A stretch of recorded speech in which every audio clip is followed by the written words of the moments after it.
Hey, everybody. Thank you so much for being here today with me. My name is Diana Paquet. I'm the host of The Diana Show. And today I'm going to talk to you about why it's so difficult for women to invest in themselves sometimes. I know that there's probably some of you boss ladies that are out there who just like snap your fingers, make decisions, have no problems believing in yourself. But I know that there's also a lot of us out there that struggle to justify either spending the money to do something for yourself, spending the money to go back to school, spending the time, the resources, whatever it is, because we have a hard time justifying that. It's such a funny thing that I'll go and pick up one of my kids and take them out for lunch and get her nails done and blow a bunch of money on that. But when it comes to doing something for myself that I really am interested in and I only see the vision for, I sometimes struggle with justifying it and feeling good about it. Some of that I think is the good girl trap. So basically, we have been conditioned since we were little girls to be good, to be palatable, to be agreeable, to not ruffle feathers. And so for me, I know sometimes I'm like, oh, what would everyone think if I wanted to go into something different? And so it sometimes will take me a minute to work through that. Where like I'll watch my husband, and when he is interested in doing something, he doesn't ask, he just snaps his fingers and does it. He's mindful of what's best for the family. I'm not saying he's just like out there doing whatever he wants whenever he wants, but if he's serious about doing something, he doesn't really bat an eye. He doesn't take a lot of time. I don't see him struggling in the same way that I do when it comes time for him to make a decision about something that he's really interested in doing. So for women, I think in some cases, like I said, this is a generalization. Take what I'm saying, and if it applies to you, take it and use it. If it doesn't apply to you, throw it out the window. But for some of us, we don't want to make anyone else uncomfortable. We don't want to rock the boat. We don't want to make anyone see us in a way that we don't think we should be seen. We might think about things like, will people think I'm too full of myself? Will they think that I'm selfish because I'm choosing myself? Will they think that I've got a big head and I'm too full of ideas and not focusing on the things I should be focusing on? And I think that this is one of the reasons that you have these brilliant, intuitive, smart women who stay stuck in the same place. They never move past where they could be or reach for the things that they could because they don't allow it themselves. It's almost like the self-fulfilling prophecy. You believe everyone's going to be thinking something, whether you know that for sure or not. And then you project that onto yourself, and then you end up staying stuck. The other big issue that women face is we are natural born multitaskers, and we wear that like a badge of honor. So we can be doing laundry, dealing with tears from a child, thinking about what the meal plan is for next week, all while exercising on a treadmill and observing our toddler in a playpen and making sure everything's safe so our husband can go get a walk and clear his mind on his own. We have become hustlers, multitaskers out of necessity. I mean, it's something that is ingrained in most women. We are the ones that are going to generally plan birthdays. We're going to make sure that we get a card out for somebody's special occasion. We're going to make the plan for Christmas. We make the magic happen. And so, in order for us to do all the things we do, including work, we oftentimes are incredible multitaskers. We have practiced at it and we've gotten better and better. It's also been modeled to us by our mothers and our grandmothers. The problem is that multitasking doesn't always necessarily make us better. It just makes us busy. Sometimes it splits our attention. It makes our dreams easier to delay because we feel like everything else has more relevance. Everything else is more important. Everything else is on the front burner while everything you want to do is on the back burner. We become these masters of motion, but we don't have any forward momentum. And then by the time we get everything done and we have a chance to actually work on what that big dream is of ours, sometimes we're just flat out too tired to take the time. If you think about it, most women carry this emotional clipboard in their minds at all time. What needs to be done for school? Are you the room mom? Are you the PTA president?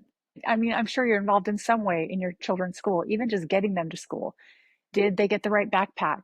Um, you'll even notice in the workplace, you'll end up getting extra stuff kind of piled on you because everyone knows that women can juggle a lot of things. Making sure all of your kids are getting their dentist appointments, all their appointments, the doctor's appointments, the braces, the eye doctor, the list goes on. And then because it's invisible, no one really puts any thought into how that affects a woman's mind and how that affects what she actually thinks she has time to do and time to work on for herself. The load that you're holding may be invisible, but it affects your energy and your self-worth. If you grew up in an environment where it was modeled to you or where your needs weren't prioritized, it can become second nature to you to put yourself second. Your worth might have been tied to how useful, how quiet, how helpful you were. If that's the case, sometimes self abandonment can become sort of a second nature. You overgive, you underreceive.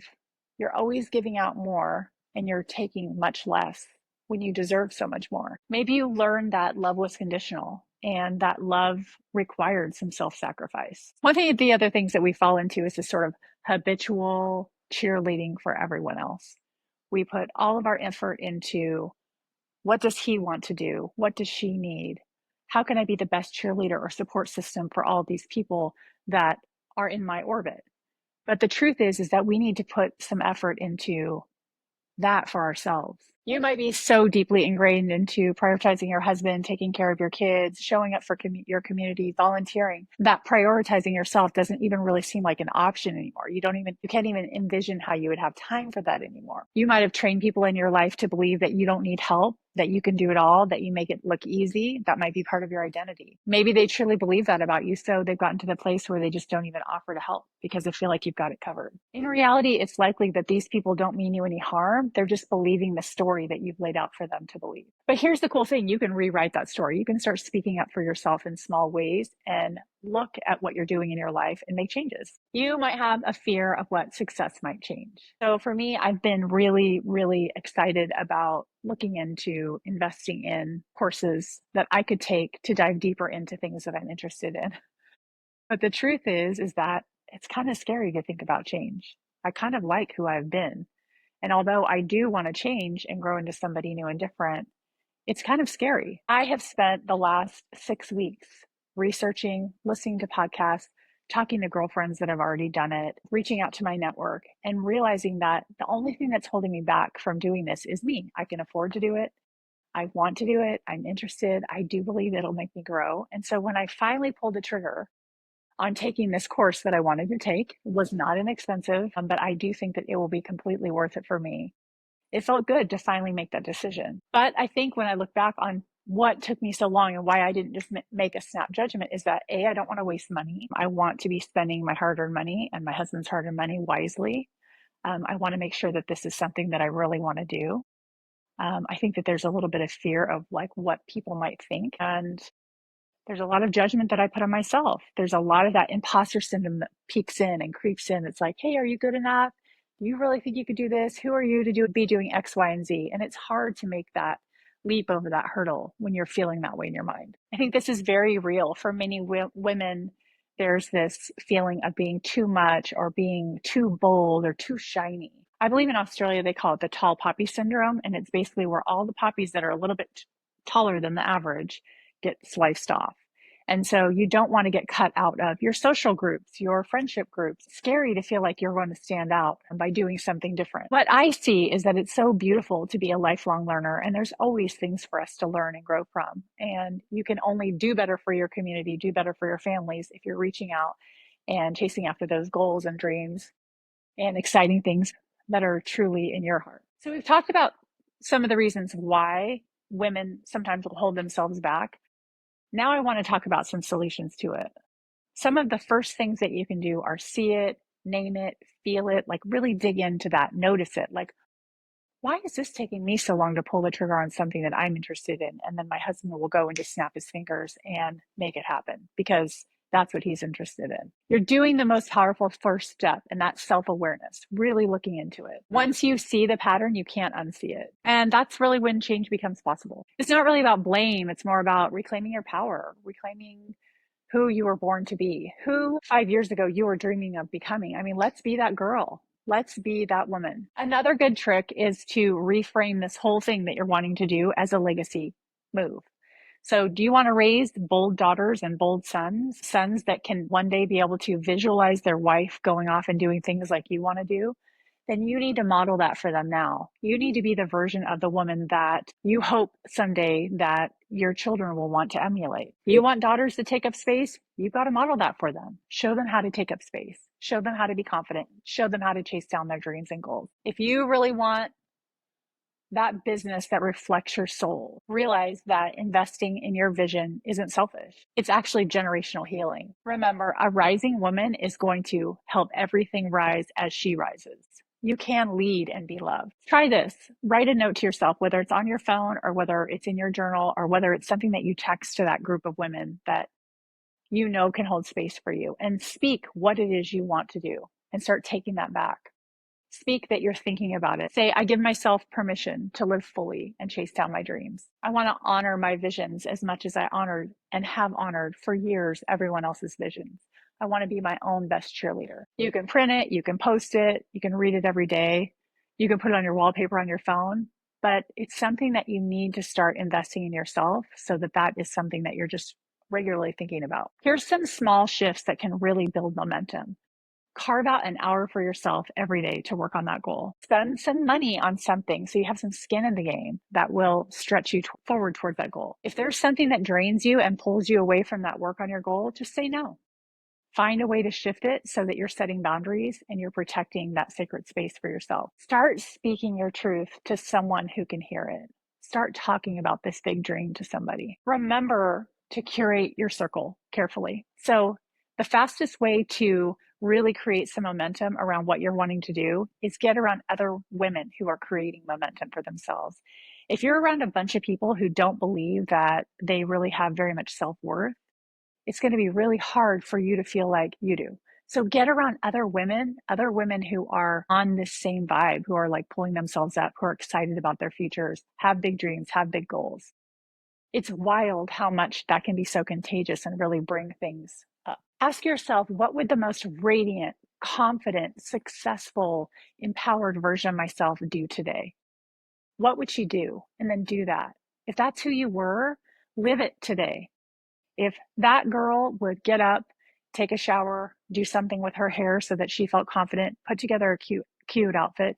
If that girl needs to get up a little bit earlier so that she has some time for herself, if that girl needs to food prep and food plan, if that girl needs to join a gym that has childcare so that she has a plan for actually working out on her own and can get some time for herself, whatever it is that you need to do, start thinking about eating the meal she'd eat, doing the actions that she would do, saying the things that she would say, spending the money on things that she would spend the money on. I put up this funny post the other day that I had paid for this course, and this is a true story. I paid for this course on painting landscapes. I paint flowers, they're all over the place. I love painting flowers, but I want to learn how to paint landscapes. I recently went to Hawaii, took a bunch of pictures in Kona of the ocean and the mountains and the seascapes and all that, and I really want to learn. So I took this very simple, like it's not an expensive course, and I constantly say I don't have the time for it. And I caught myself the other day watching chin waxing videos on Instagram, like 5 different in a row. And finally, I'm like, what am I doing? Like, this is my time. So think about that. What are you spending your time doing? Would the most empowered version of me who wants to accomplish all these things be watching chin waxing videos? No. The most empowered version of me would be very ruthless in editing what kind of time I give to what kind of things. In closing, I just wanted to say, you're ready. You are ready for this move. If you've got something boiling up in here and you can feel it in your soul that there's something different that you want to do, start turning your attention towards yourself. There's so many things on social media, in our day to day, at the pickup line, at the grocery store that take our energy. So start taking that focus and turning it more on yourself and remembering who you are. You are worthy. You have this goal or you have this dream or you have this vision for a reason. It's probably going to serve and make a huge difference in the world. So keep that in mind. When I look back 5 years ago, which is when I started this podcast, and I think about how it started and why I was doing it, if I could go in a time machine 5 years ago and show that version of Diana what I was doing today, that I'm interviewing cool women that are doing cool shit, that I'm coaching, that I'm sending out a newsletter every week, that I just what I'm doing is so much cooler than it was 5 years ago. And it's so easy to get stuck in the moment now and think about how, oh, I don't need to invest any further. But I'm not going to get any further along unless I invest in myself. And so think about that for you too. What is it that you need to do to invest in yourself, whether it's money, whether it's time, whether it's your resources, What can you do to invest in yourself? Because you were given that dream and that vision for a reason. And I'm so excited to see what it is. Okay, thank you. I hope you enjoyed, and I'll talk to you next time. Bye.